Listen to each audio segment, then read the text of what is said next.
We mentioned this internet song yesterday briefly, Planet of the Bass, and I think most people kind of were like, huh, what was that? And then I found out through watching this duo perform at a Jonas Brothers concert that a lot of people actually haven't heard this song, and unless you're very online, it probably hasn't been stuck in your head the way it has been stuck in mine. So this is a clip of the song.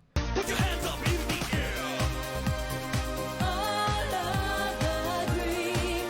Come on, come on. How does it mean when the rhythm is glad? There is nothing to be. That's, yeah. So, Taylor, we bring in our resident internet expert, Taylor Lorenz, to explain to us what this song, what this phenomenon is, why this has been stuck in my head for the last 6 weeks. Can you please get it out of my head, Taylor? Yeah, it's in my head too. I think it's a certified banger, like song of the summer.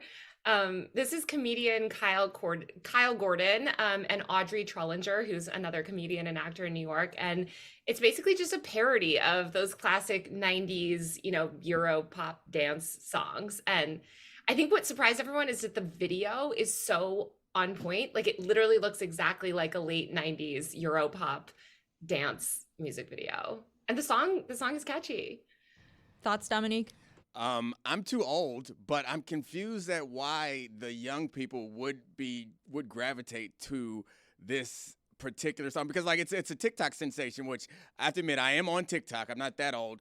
It's addictive as hell, but I would think that they wouldn't be inspired by the stuff that we grew up. I don't think they'd get the frame of reference. It's not like that's what I'm saying. What is old is typically new, but this is a genre of music that hasn't been stylized by dedicated nights. It's not like emo. It hasn't had a resurgence. This thing came out of nowhere, really. We should hop on the trend, bro. We should make one. Metal Art Media. We should make one of these videos starring Jessica Smetana and the gang and Taylor. If you want to get in on it, come on in, sis. We gonna blow you up. Taylor, I feel like you are our internet expert. You can help us orchestrate. Like, do you think that you know how to crack TikTok? You know all the things that we need to do to get something viral.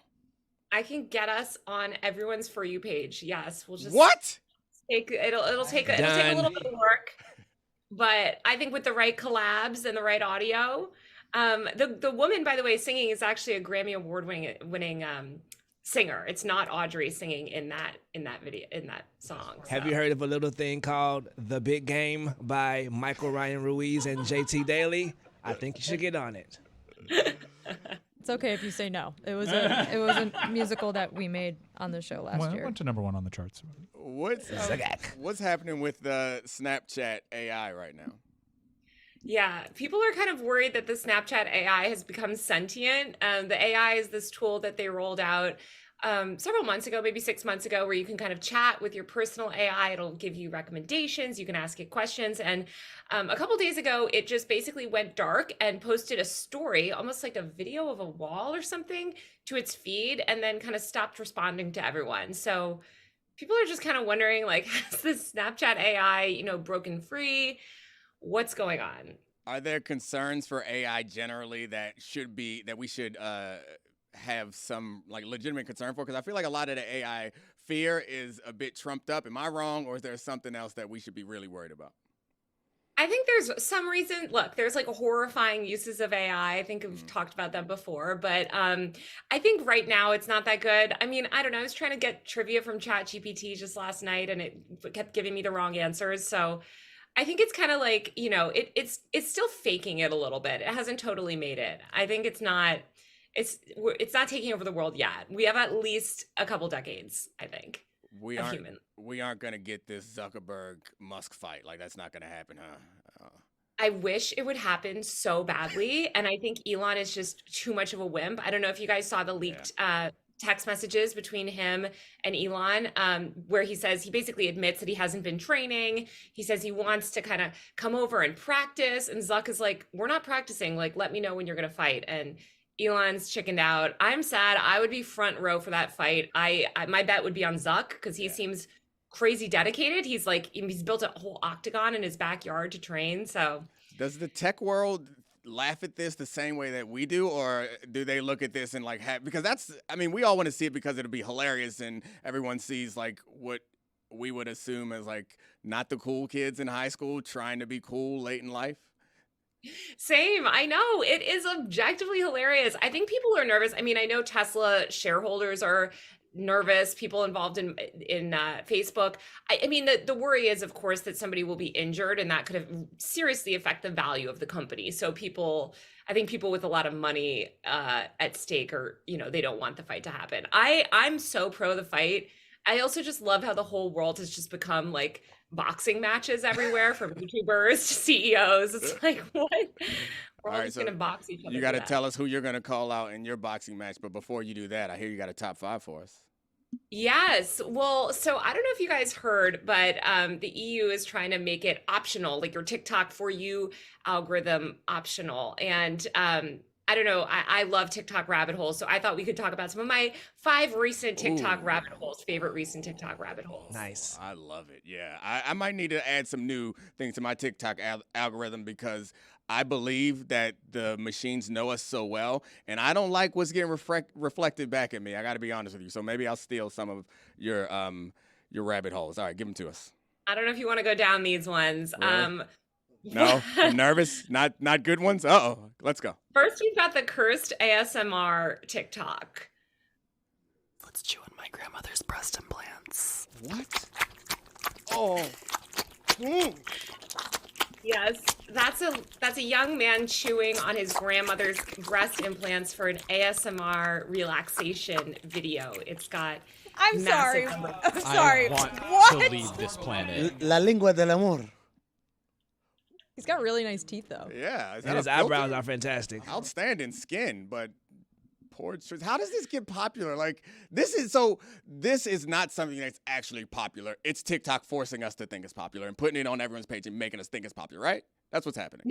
No, this guy has a major fandom. He's a huge Bots. TikToker. He's like very popular ASMR TikToker. Bots. I refuse to accept it. I will not accept that we are, as a country or as a world, are gathering around to watch a man with perfect skin chew on fake breasts. That's what the. His grandmother's fake breast. Oh, anyway, I'm sorry. I'm sorry to interrupt your list. What's next? Well, the next one is a little bit more creepy. We're talking A little back- more creepy. Wow. All right. We're talking back. Have you guys heard of the backroom TikTok? I have heard of this, yes. All right. I'm terrified. Me too. So, you can't hear the creepy voice over it. There's this Well, creepy you got to do it. voiceover.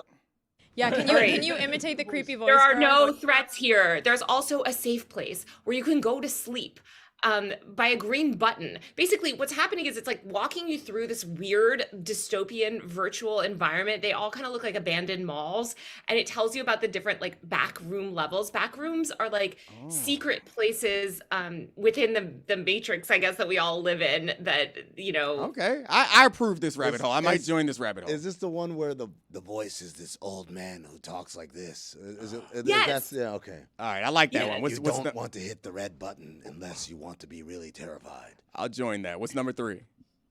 I think the first one was all a lie. Number 3, we've got, people trying to expose animals to technology. I would say this counts as animal cruelty. Let's see. Let's take a watch. Oh no. Oh, you can't hear it.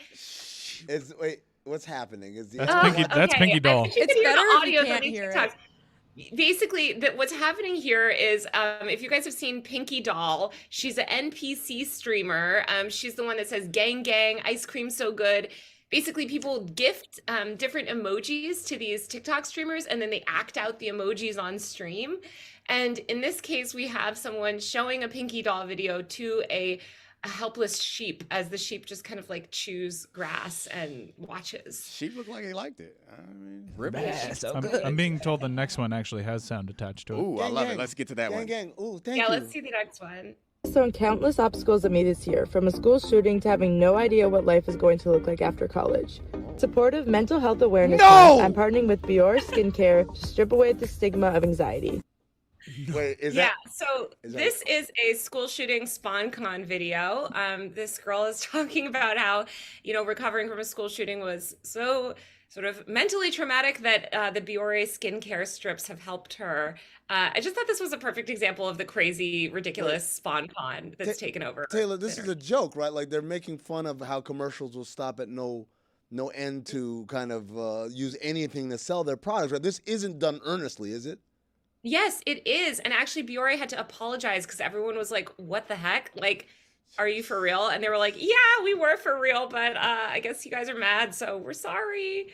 But Taylor, yeah. does the Shein influencer controversy kind of fall in the same rabbit hole of like misplaced brand campaigns? 100%.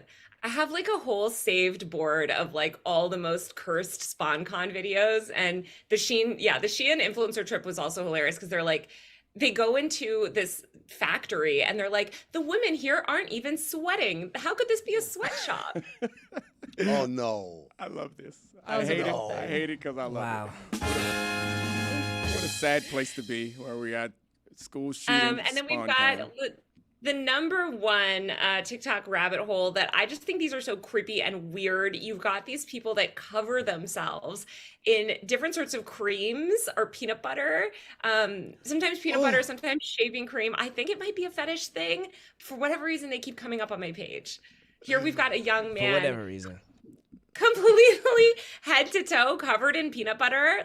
And he's actually put jelly all over his legs. I guess he's making himself into sort of like a human peanut butter and jelly sandwich. This man just trying to find a sneaky way to thirst trap. I'm on to you, fella. You just want these people to see your abs. Oh, I thought this was like blackface, but like the new edition.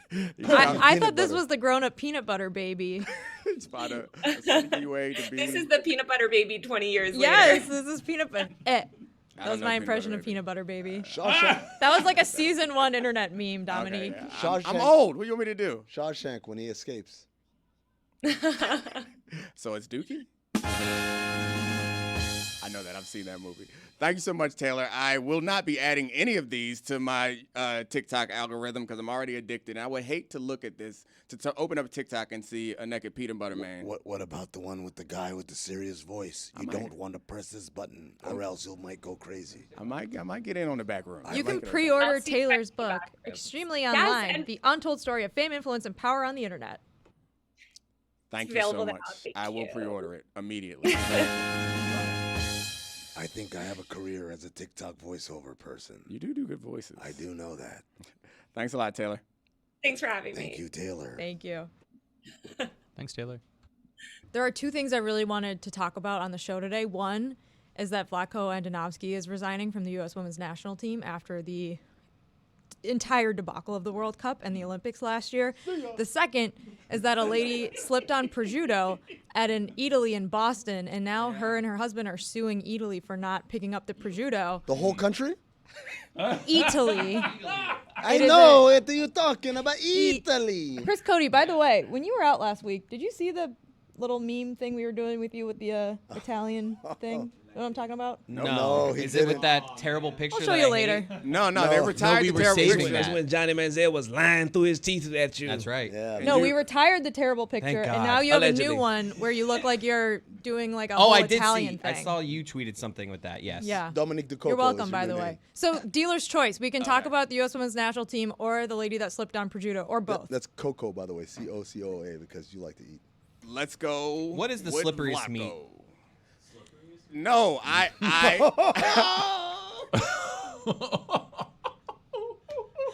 go with the U.S. Women's National Team firing or their head coach or manager stepping down. Prosciutto's pretty slippery. I got one that's a little. I think I speak for us all when I say, hey, yo. Ew. A capicola is not. You're not gonna fall on your ass on capicola. Right. Mortadella, no. You might trip over mortadella. Again, talking about falling on ass, man. We don't have to talk about slippery meat now. Can we though. talk about Vlatko? Yeah, Vlatko. yeah. Well, here's the dilemma for the U.S. Women's National Team. No one really knows who they are going to try to hire next. There's a number of names kind of in the mix, but no clear standout. And now that he has officially decided to resign, there is an Olympics in a year. and not a lot of time to turn the ship around, when I think most fans were hoping after last year's Olympics, or 2 summers ago Olympics, 2021, that probably would have been a good time.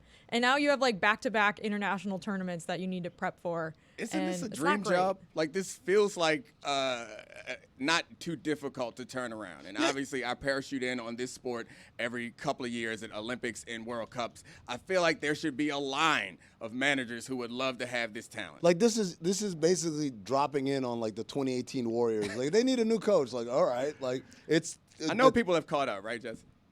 But the talent depth is unmatched, right? Yeah, I think this is a really good job, and like we found out how much Vlatko made when the details about Greg Berhalter's contract came out. He's making like $300,000 a year. It's like not a lot for a women's soccer club manager, but not compared to Greg Berhalter, who's making over $1 million a year, I believe. What? So they have the fun. I know, right? That was another thing. I wish I could make $1 million being garbage.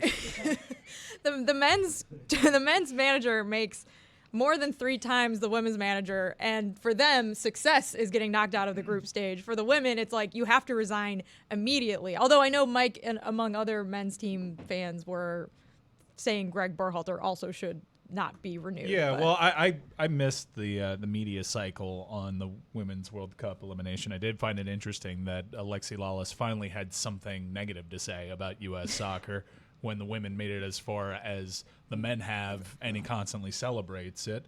But I imagine after a lengthy search, the U.S. women will just land on Greg Berhalter. Coach both? Is he going to leave the men, or they're going to coach No, both? he'll do both, because that's what we do around here. This is the best women's international program there is on the planet, and U.S. soccer has proven both with their men and their women that they don't have the ambition and they don't have the stomach for greatness. They'll go on the cheap again. Well, they should I should stop you there, because when Vlatko was hired, players really liked him and really wanted him. Although he didn't have a lot of international coaching experience, he was the coach of OL Reign, where a lot of players in the NWSL play. A lot of the really talented players have played, and he was someone who the players thought was very technically and tactically savvy. Yeah. And then he proceeded to not really show that in any of these big tournaments. So right. I have a go at the U.S. Soccer Federation for listening to the players. I think that's part of the problem, because of players like Greg Berhalter too. And I think that U.S. Soccer shouldn't be afraid to hire someone that makes people uncomfortable, that takes players out of their rhythm, that challenges people. I think it's just a systemic thing from top to bottom there. And I've got no faith that they'll nail this hire. I do think, though, to your point about the upcoming competitions, they have 2 on the horizon. They'll get better because they'll get healthier in that time, too. Even if they employed the same tactics, they would probably be a little bit better.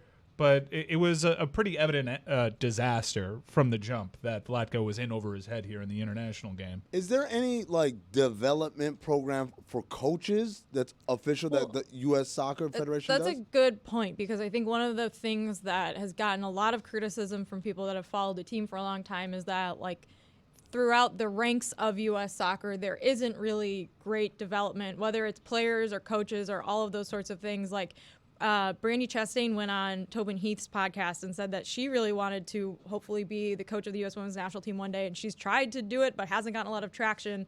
And it's interesting that someone who's like a legendary former player wouldn't seem like she has the tools to go on and do that. But I also, when it comes to listening to the players and hiring Vlatko, the coach before Vlatko, none of the players liked. Yeah. So I think it was important And for got the results. considering where the federation was with the players at the time, like, there was a ton of animosity. So them hiring someone that the players liked, I don't think necessarily was a bad thing. What's the confusing thing is that he just seemed to not really employ any of the things that they thought he would when it came down to having to make choices during a game in big competitions. I think it's a reflection on the U.S. Soccer Federation. I think that they would probably rebuff your point about their development, and they'd probably tout disappointing coach after disappointing coach that they've promoted within their own ranks. It's very incestuous over there inside the U.S. Soccer Promotion Federation. is different from development. Right, but they would argue that they're developing their coaches just because they're pushing them along in their career trajectory. That's not what I'm talking about. I'm talking about like making them actually good coaches, not giving them coaching I'm with you. opportunities. I'm with you, and I do think that some of this needs to be outsourced, particularly on the men's side. But the U.S. Soccer Federation doesn't have to deal with the scrutiny. The women actually have dealt with the first bit of scrutiny, and while a lot of people, and I saw many people come to the defense of the women and drag Alexi Lawless, as he should be dragged for several reasons, not just his takes. But I actually was like, good, that's actually refreshing. Please hold the men to the same exact standard, though. I think as a whole, the U.S. Soccer Federation has benefited from a bunch of people in the mainstream media that perhaps the biggest, most influential talking voices in the mainstream media don't know enough about it to challenge those in power, but they've rested on their laurels and they try to protect their own power. What laurels? And What laurels? the laurels are on proud display. Are you talking about on the men's side? Yeah. What laurels? No laurels. You trash. What are you talking about, laurels? Oh, you beat Costa Rica. Congratulations. That's your laurels Yeah. that you're resting on? I don't think we're actually disagreeing. No, I mean, just like, but like, that's insane to me that, like, if you said on the women's side, I'd be like, okay, because you guys have been winning or whatever, like, you might get, fat off of the idea of, like, yeah, we're so much better than everybody else. A lot of laurels over there. But, like, on the men's side, that would be, you know what it'd be like? It would be like the Sacramento Kings resting on their laurels. And I don't mean to take this into the men. My main point is the U.S. Soccer Federation, which I think should be. I think they should always be under scrutiny. Yeah. They've made some baffling choices in the last decade alone. Is it still like the super corrupt, like dirt mongering group of people? No, it's decidedly less corrupt, but it's not taking payments under the table and being a CONCACAF president. It's not the glitzy headlines of that, but I do think that they still protect themselves. It seems to be a network of its own. And the biggest mistake in Greg Berhalter's misstep with Reyes is that it became public. To me, I thought it was really sad that news came out, that the U.S. Soccer Federation runs this program where that kind of infighting and where families actually think that they have the power to go to the top of the federation and say, I'll expose you like that. And not enough people really answered for all of that, to the point about the current opening with the U.S. women's program is I'd like to see some ambition. I'd like to see a cult of personality that challenges players, that challenges federations. I'd like to see them in the mix for the biggest friggin' names. Also, I'd love to see Herve Renard's cheekbones. Oh, dude, incredible. I mean, this is the time to do it, though. You can't pay England's manager $5 million. I don't care. Yeah. She's so good. She's taking back-to-back teams to World Cup finals. They're playing on Sunday. She could win it, but apparently she doesn't want to leave. I think I saw a quote that she didn't want to leave England. I don't care. Pay her, give her an offer she can't refuse. And now we come back to the prosciutto. Because if you're slipping on prosciutto badly enough to sprain your ankle, Italy's got to just settle. You don't want the headlines that you've got deli meat, prosciutto, mortadella, capicola, salami, pepperoni littered all over the floor at your store. You don't want the headlines. Pick up your prosciutto, give the lady the money that she needs to do rehab for her ankle, and get yourself out of the headlines. Depending on the cut, though, it can blend right in with the floor. It's Right, tricky. yeah. Is this a Chris Cody situation where this is actually good for Italy, right? Like someone gets hurt. A lot of people finding out about Italy like, this yo, week. how great is that prosciutto, right? It's so nice and slick.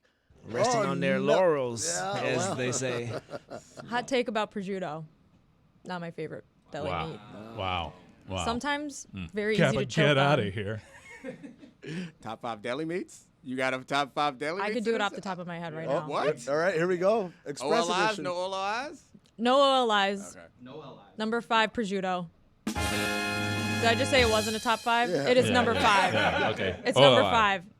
Number 4, pepperoni. Man, pepperoni's just a A scratch. really good crispy pepperoni is excellent. Pepperoni, an American creation. They don't Number have pepperoni 3, in Italy. mortadella. Doesn't get enough credit.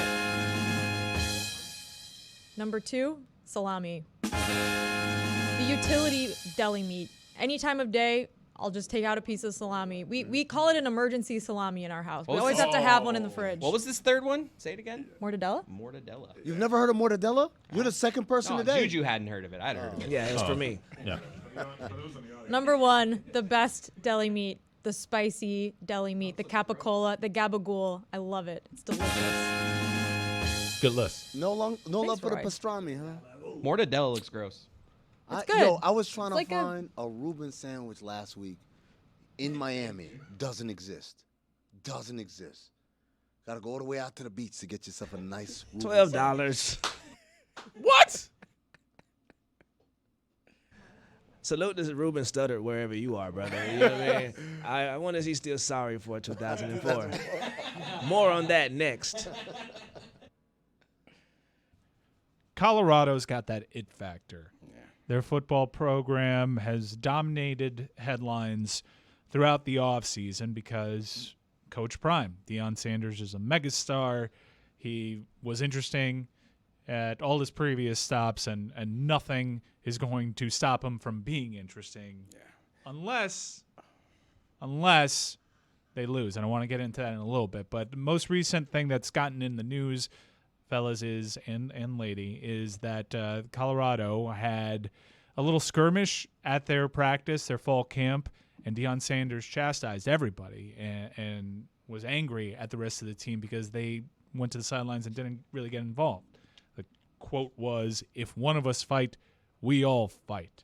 And, you know, it's one of those things that gets aggregated, and Colorado Buffalo fans, once again, fall in love with Coach Prime. We're still very much in the honeymoon phase. Dominique, you've been in several training camps, and you've seen several scraps, and your coaches probably managed that differently. What was your main takeaway first of how Deion handled this situation? Yeah, I mean, it's a Deion thing to do, and because he is Coach Prime, it's going to get more attention and get people to their corners on either side. And Coach Prime is one of those people, especially after the decisions he made around the black college that he was coach at, and made it appear as if God sent him to be there, and made it appear as if his goal was not to better his own position, but to better the MEAC as a whole. And that has been pretty polarizing for a lot of people. So when he does something like this, lots of people jump up when this is really more benign than anything. I've had coaches who stand by that. Normally it's not the head coach. The head coach is normally not that guy. The head coach is normally kind of steps back from something like this. The D coordinator, the defensive backs coach, that's the one that's like, we're all a family, one fight, we all fight.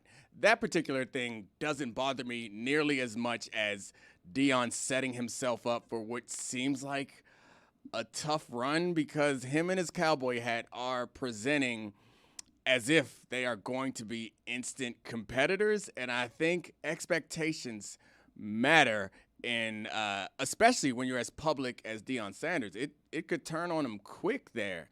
And I don't dislike Deion Sanders. Obviously, I'm a cornerback. I have reverence for Deion as a player and see what he's become, and frankly would like him to be successful. I'm not rooting against him, but I think he's setting himself up. I think their wins total right now on DraftKings is 3.5 games. And last season, Colorado was one of the worst teams in terms of offense and defense. And they are playing against, I think, 5 preseason top 25 ranked teams this year, plus the rest of their, Pac-12 schedule. So even aside from the fact that you have to rebuild a roster from scratch, and you had all these players that left in the portal, whether by choice or because Deion kind of wanted them to leave, it's going to be a tough season regardless. It's a first-year head coach in a conference that's pretty difficult, the last ever Pac-12 season that we're going to have. So the expectations are really, really high, and I think it's going to be an uphill battle. The Deion brand is so built on success. I'm very curious to see what happens if they go over on that established total of 3.5 and they have 4 wins.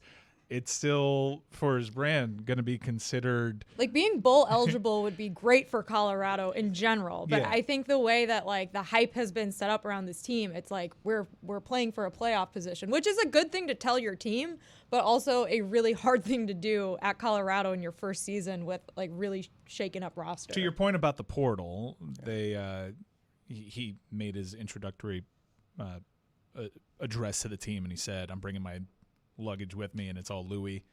And a lot of people got excited, and it's a honeymoon phase, and Colorado really hasn't mattered in quite a bit. And when players leave in the portal after your spring game, because they've had good spring games, you'll talk yourself into, we're better off without them. Not if you look at the depth chart, not if you look at the output, and also okay, you're cleaning out the locker room from bad apples. Hell, I toted that propaganda for an entire season. But also when you're having decommits, there are cause for concern that people may not be picking up on as much as they picked up on you taking Cormani McLean. What I'm saying is his entire brand has been flash and bravado, and that's with good reason. Because he's succeeded everywhere.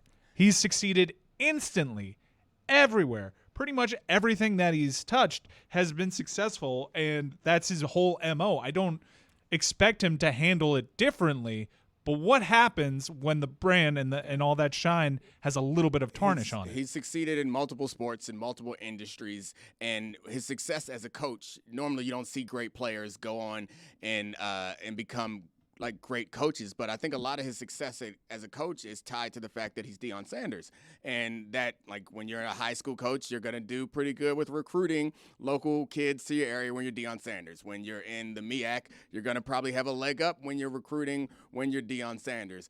I have yet to see the evidence that he has some sort of recruiting advantage at this level, and I don't mean to disparage him, but I hadn't heard of Deion Sanders as like the master tactician. So like his way to success, once he takes the cowboy hat off and starts to coach, it seems like it's going to be a rocky road. Well, he has established a staff with some degree of pedigree over there, and there have been good stories when it comes to the recruiting, most notably sealing a 5-star Cormani McLean, who at the time was Miami's highest-rated recruit since DJ Williams, and he does very well in recruiting cornerbacks. Why wouldn't you want to get coached by arguably the greatest cornerback of all time? He does relish in the role of father figure. I think that there's like a tether for him, that he likes to be this father figure for a lot of the players that he recruits, and he's successful there. And to your point about religion and trafficking on it, Dabo has really risen to the heights of that sport in doing it. He's no tactician either. Despite making some people uncomfortable with it, there is an audience for it, and you can recruit it well. This schedule does allow for them to get immediate buy-in. If they perform well early on, this is one of the great stories, and it doesn't necessarily matter. But if they get trounced, is he going to start pointing the fingers, as he's been someone that has in the past? He's already called out players that have left. He's already called out players to their faces. I don't – and also, does he have the resources there to actually help put his brand in the best position to succeed? Because from what I've heard a couple of people say all hat, no calf, like all dough, no show, but actually all show, no dough, right? He doesn't have the support over there to make this happen. And I don't think it's actually going to be successful if I had to bet on one of the two. But I think what won't be successful will probably be the wins total. What has already been successful is selling Colorado as a football school. They're joining the Big 12 next year. They're not one of the 4 teams that's being left behind, like Cal and Stanford and Oregon State and Washington State. And I looked on ESPN, and their first home game against Nebraska, the lowest ticket is like $250 right now. That is just not something that's happened there. Again, 2 unranked teams playing each other in week 2. A $250 ticket is pretty wild for a Colorado home game. I guess for Colorado, they've put themselves in like a no-lose situation. I think as far as they're concerned, they've elevated the perception of their organization. Or not their organization, their program. If Deion does not succeed, I think the job is more attractive now than it was before Deion went there. You think so? Because I think Deion might be the type to call out exactly why it failed, and he'd throw people possible. under the bus. And look, they're a little bit limited in their resources. Right. And I've heard from people already around the administration that they don't necessarily have the same kind of control that they've had before. And it's great initially, but you mentioned they're in a no lose situation. I'd say that they are in a plenty lose situation on the field. I think relative to where they were, though, is my point. Long term for them, and they got to beat one of these teams. I think that I understand that Deion is talking about championship, but I think the fans of Colorado and the fans of college football are much more reasonable. And I think once this season goes on, if he knocks off one of these ranked teams, we'll all be like, well, maybe not us, but most people, the thought will be, damn, wait till he gets a couple of years of recruiting under his belt. Yeah. Wait till he gets comfortable. That team is a power waiting to be, which no one would have said that about Colorado in recent history. You have to No, go back to they the won a 90s. national championship in the 90s, Yeah. but there's plenty of people like Jess probably has very little memory, if any, of them None. being in the None national memory. conversation. When I think of Colorado, I think of Kate Fagan and her 3-point record, and The that's pretty Buffaloes. much it. The other thing is like the joining the Big 12, regardless of how Deion does, it's a very stable league right now. They're well positioned to be okay for the next, for the duration of their television contract. They're not making the same amount of money as the Big 10 are, and even the SEC are. Yeah, Jeremy, we get it. UCF is in the Big 12 this year. I didn't say anything. Absolutely, the most annoying person on earth about UCF. I didn't say anything. But like even if Deion like completely fails and leaves after 3 years, like that's they- a contract that it's not Do going they get anywhere. in the And Big I think 12 without having hired Deion? I do know think they conference- get in the Big 12. Conference realignment is a lot about like the geography and like where the TV market that you And can they have a get. history with the Big 12. I do think that they get in the Big 12. Brett Yormark has done an incredible job as commissioner, and that's not really his background. And I think he's shown a lot of people that you can just stroll in if you've got a certain mindset. But I do think that they get in there, given their history, given their geography, given the fact that they're this new state that they can open up for their TV package. That's probably more important than Coach Brian, but it's a nice little shiny thing to put in front of your marketing partners over there. I do think that they need the one galvanizing win, though, to make people believe in this program, because if it's just failure after failure, it's going to be a lot of pointing fingers. There's going to be exposés done on, hey, their NIL situation is a little funky over there, and it kind of caps you unless you're one of the top players there, and that's why these players have left. So I do think that he not only needs a galvanizing win early on, not just for his own program that he's trying to run there, not just for national perception, but also to get some people to actually support this program, because he's found that harder than he thought. Why does Jeremy keep doing the YMCA in the back of the room? Oh, that's just the UCF. U and then a C. But It's the like- people don't know about that thing, Jeremy. if you thought UCF fans were annoying before In a real football this conference, year, the Big this 12. is going to be tough. With more money I than FSU and don't Miami. know how we're going to do Please this. stop. fans- How'd you get a that real money? football Was program. it Sean Toohey? No comment. You I want would respect like for UCF so bad. Well, we got him to shut up. No, I liked it. I appreciate it. I wanted to sit Go there Knights. and watch Charge them on. Squirm. Go Knots, really. Citronaut rebrand. Please stop. UCF fans I didn't think of before. I don't think I know any other. Answer than for them. your Michael It's me. Orr sins. Yes, answer. I have no sins. You do. I'm good. I Go need to Knights, answer though. for mine. I'll let Samson off the hook. Sorry. That's fine.